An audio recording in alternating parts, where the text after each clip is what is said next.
फरे आंब अति सघन सोहाए, ओस फरे अधिक सिर नाए। कटहर डार पींड सन पाके, बडहर सो अनूप अति ताके। खिरनी पाक खांड अस मीठी, जामुन पाक भंवर अति डीठी। नरियर फरे फरी फर हरी, फुरे जानु इंद्रासन पुरी। पुनि महुआ चु अधिक मिठासु, मधु जस मीठ पुहुप जस बासु। और खजहजा अनबन नाऊ, देखा सब राउन अमराऊ। लाग सब जस अमृत साखा, रहे लुभाई सोई जो चाखा। लवंग सुपारी जायफल, सब फर फरे अपूर। आस पास घन इमली, ओ घन तार खजूर। कवि वर्णन करते हुए कहता है कि सिंघल द्वीप में फरे आम अति सघन सुहाए। अत्यधिक सघन रूप में जो आम के वृक्ष हैं वो फले हुए हैं, यानी फलों से लदे हुए हैं। और फलों से लदे हुए ये आम के वृक्ष अत्यंत सुहावने या सुंदर लगते हैं। ओ जस फरे अधिक से रिनाए, वे जैसे ही फलते हैं, जैसे ही फलों से लदते जाते हैं, वैसे ही वो झुकते जाते हैं, धरती की तरफ झुके जाते हैं। कटहर डार पींड सन पाके, कटहल की डालें और तने भी फलों से लदे हुए हैं। बडहर सो अनूप अति ताके, और जो बडहर के फल हैं वे देखने में अत्यंत प्रिय लगते हैं, अत्यंत सुंदर लगते हैं।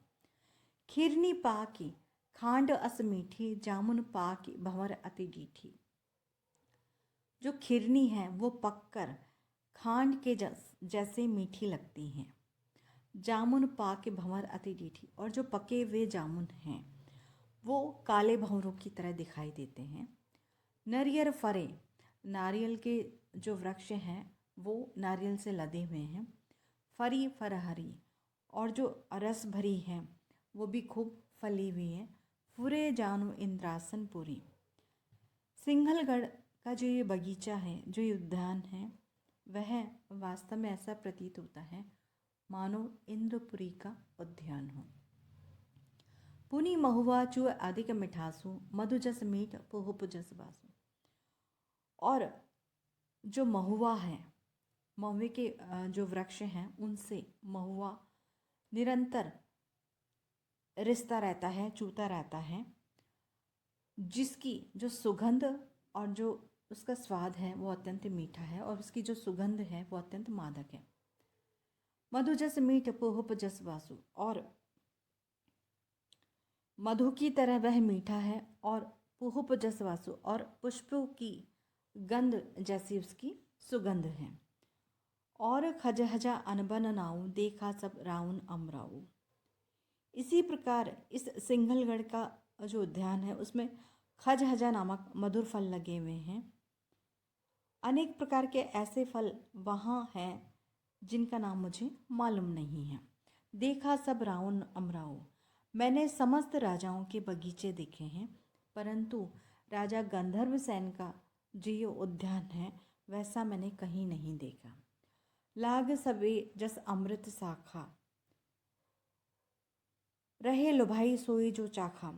उस बगीचे में शाखाओं पर जो फल लदे हुए हैं वे ऐसे प्रतीत होते हैं मानो अमृत से परिपूर्ण हो या अमृत के स्वाद से युक्त हों। रहे लुभाई सोई जो चाखा, जो भी उन फलों को चखता है वो उन पर मोहित हो जाता है, या इन फलों को देख करके इन्हें चखने की लालसा जाग उठती है। लवंग सुपारी जायफल, सब फर फरे अपूर। आस पास घन इमली, ओ घन तार खजूर।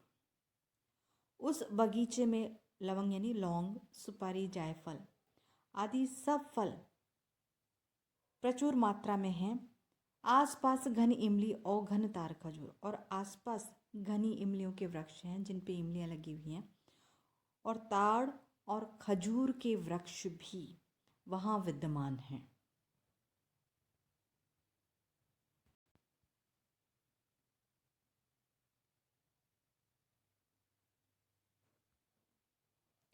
बसी पंखी बोली बहु बाखा, कर ही हुलास देख के साखा। बस ही पंखी बोल ही बहुबाखा, कर ही हुलास देख के साखा। भोर होत बोल ही चूह चूही, बोल ही पांडुक एके तू ही। सारो सुआ जो रह चय करही, कुरही परेवा ओ कर बरही। पीव पीव कर लाग पपीहा, तुही कर गडुरी जीहा। कुहु कुहु करी कोयल राखा, ओ भिंगराज बोल बहु भाखा। दही दही करी महरी पुकारा, हारिल बिनवे आपन हारा। कुहु कही मोर सुहावन लागा, होई कुराहर बोल ही कागा। जावत पंखी जगत के भरी बैठे अमराओ, आपनी आपनी भाषा लेही दई करनाओ। इसमें जो जायसी हैं वो सिंगल द्वीप की जो उद्यान है या जो अमराई है जिसका वर्णन उन्होंने पूर्व पद में किया है, उस अमराई में जो पक्षी निवास करते हैं उन विविध पक्षियों का उन्होंने वर्णन किया है। कवि कहता है बस ही पंखी बोल ही बहुभाखा। उस बगीचे में अनेक प्रकार के पक्षी रहते हैं जो अनेक प्रकार की भाषाएं बोलते हैं। कर ही हुलास देख के साखा। वे पक्षी हैं फलों से लदे हुए वृक्षों को देख करके अत्यंत उल्लासित होते हैं, प्रसन्नता का अनुभव करते हैं। भोर होत बोल ही चूह चूही, बोल ही पांडुक एके तू ही। प्रातःकाल होते ही जो चूह चूही नामक पक्षी हैं वो बोलने लगती हैं और जो पांडुकी हैं वो एके तू ही की बोली बोलना शुरू कर देती हैं। सारो सुआ जो रह चय करही। सारिका और तोता प्रसन्न होकर चहकने लगते हैं, कुरही परेवा और करबरही। और जो परेवा यानी कबूतर, कबूतर और कुरही या कुररी नामक जो पक्षी हैं करबरही, वो ऊपर से उड़ करके नीचे की ओर गिरने लगते हैं। पीव पीव कर लाग पपीहम, और पपीहा नामक जो पक्षी हैं वो पीव पीव की मधुर वाणी बोलने लगता है। तू ही कर गडूरी जी हाँ। और गडूरी नामक पक्षी हैं वो तू ही की बोली बोलती हैं। कुहू कुहू कर कोयल राखा। कोयल कुहू कुहू के मधुर स्वर में कूकती हैं। ओ भिंगराज बोल बहुभाखा। और भृंगराज नामक पक्षी बहुभाखा अनेक प्रकार की बोलियां बोलता है। दही दही करी महरी पुकारा। और जो महरी नामक पक्षी हैं वो दही दही पुकारती रहती हैं। हारिल बिनवे आपन हरा। और हारिल पक्षी मधुर बोली से अपना हाल, आपन हरा अपना हाल कहता रहता है। कुहू कही मोर सुहावन लागा। और कुहुकते हुए जो मोर हैं वो अत्यंत सुहावने लगते हैं। यानी कुहू कुहू की बोली बोलते हुए मोर अत्यंत सुंदर प्रतीत होते हैं। वही कुराहर बोल ही कागा। और जो कौवे हैं वो कर्कश स्वर में काँव काँव करते रहते हैं।